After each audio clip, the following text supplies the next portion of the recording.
تو بعض خوش نصیب جب قرآن پڑھتے ہیں تو اللہ بھی ان کا سننا پسند فرماتے ہیں.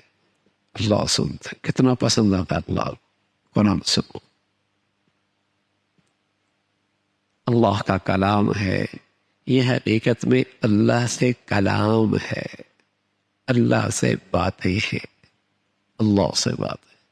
پتہ نہیں کس کس سے باتیں کرتا ہے یہ آج کا مسلمان. لیکن اگر آج اس کے پاس فرصت نہیں ہے تو اپنے محبوب حقیقی سے بات کرنے کی فرصت نہیں ہے.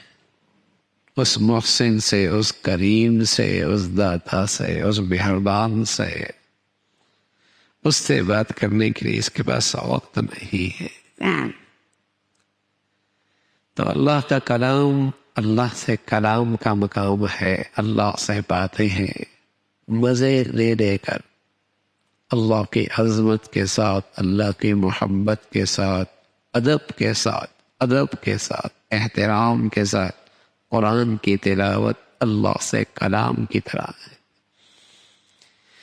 اور جو میرے عزیزو، قرآن کا تلاوت کرنا بڑی سعادت کی بات ہے. وہ عظمت، محبت، ادب کے ساتھ قرآن کو سننا بھی بڑی سعادت کی بات ہے. جہاں قرآن کی تلاوت بڑی عظمت کی چیز ہے، بڑی سعادت کی چیز ہے، وہاں قرآن کو عظمت کے ساتھ، ادب کے ساتھ، احترام کے ساتھ سننا بھی بڑی سعادت کی بات ہے. تو رمضان کا موسم قرآن کا موسم ہے. قرآن اور رمضان ساتھ ساتھ چلتے ہیں. اتنا تلاوت ہوا کرتی تھی مسلمانوں کے یہاں رمضان میں. اگر آج ان کی تلاوت کا تذکرہ ہونے لگ جائے تو بس اوقات ہم جیسا کو تو یقین بھی نہ ہے کہ ایک آدمی اتنی تلاوت کرتا کہ دن میں ایک قرآن کے بقدر تلاوت ہو جاتی. رات اتنی تلاوت کرتا کہ ایک قرآن کے بقدر تلاوت ہو جاتی.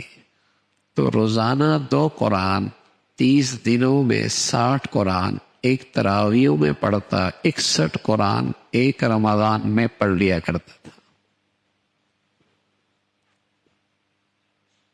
امام ابو حنیفہ رحمۃ اللہ علیہ، امام شافعی رحمۃ اللہ علیہ، ان حالات کی زندگی میں اتنی تلاوت کہ ایک قرآن کے بقدر.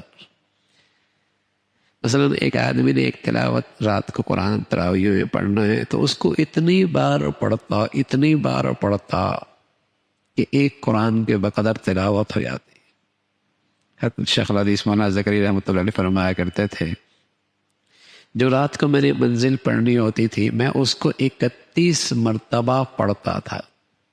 ایک قرآن سے بھی کچھ زیادہ، کہ اگر 29 کے چاند ہو جائے تو میری 30 قرآن ختم کرنے کی گنتی پوری ہو جائے. اتنی کثرت سے قرآن کی تلاوت. اور کیوں نہ ہو، اللہ کا نبی صلی اللہ علیہ وسلم کے ہاں جبرائیل امین رمضان میں آیا کرتے تھے. آپ انہیں قرآن سناتے تھے، وہ آپ کو قرآن سنایا کرتے. دور ہوا کرتا تھا، دور کہ رمضان میں پڑھنے کا سعادت بھی مل جائے، سننے کی سعادت بھی مل جائے. پڑھنے کی سعادت بھی ملے، سننے کی سعادت بھی ملے. تو رمضان ایسا ہی ہے. خود بھی کئی قرآن ختم کیے، اور جب تراویحوں کا موقع آیا، سننے کا موقع آیا، ادب کے ساتھ، عظمت کے ساتھ اللہ کا کلام سنا. آدمی کے لیے سننا بوجھل اس وقت ہوتا ہے جب قرآن کی عظمت، ادب، اس کا استحضار نہیں ہوتا. پھر تو اس کا جی چاہتا ہے بس کچھ اس طرح ہو جائے کہ کچھ سمجھ میں نہ آئے اور ختم ہو جائے. پھر تو کچھ اس طرح ہو جائے کہ کچھ اتنا تیز پڑے کہ کچھ سمجھ میں نہ آئے اور ختم ہو جائے. جہاں کچھ 5، 10، 15 منٹ تاخیر ہو جائے، یہ بہت آہستہ پڑتا ہے. وہاں جائیں گے جہاں بہت جلدی پڑتا ہے، بہت جلدی پڑا، یہ بہت جلدی پڑتا ہے.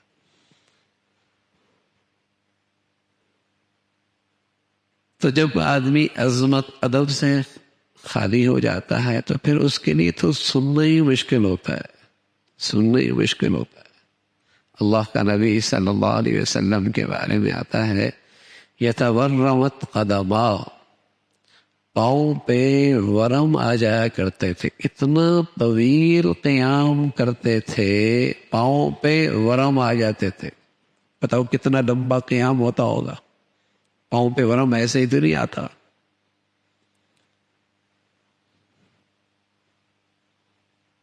عظمت، ادب، اللہ ہمیں اس کا کچھ حصہ نصیب فرما دے. ہاں پھر تو آدمی چھو جائے وہاں چھو جاؤ مزے مزے سے قرآن.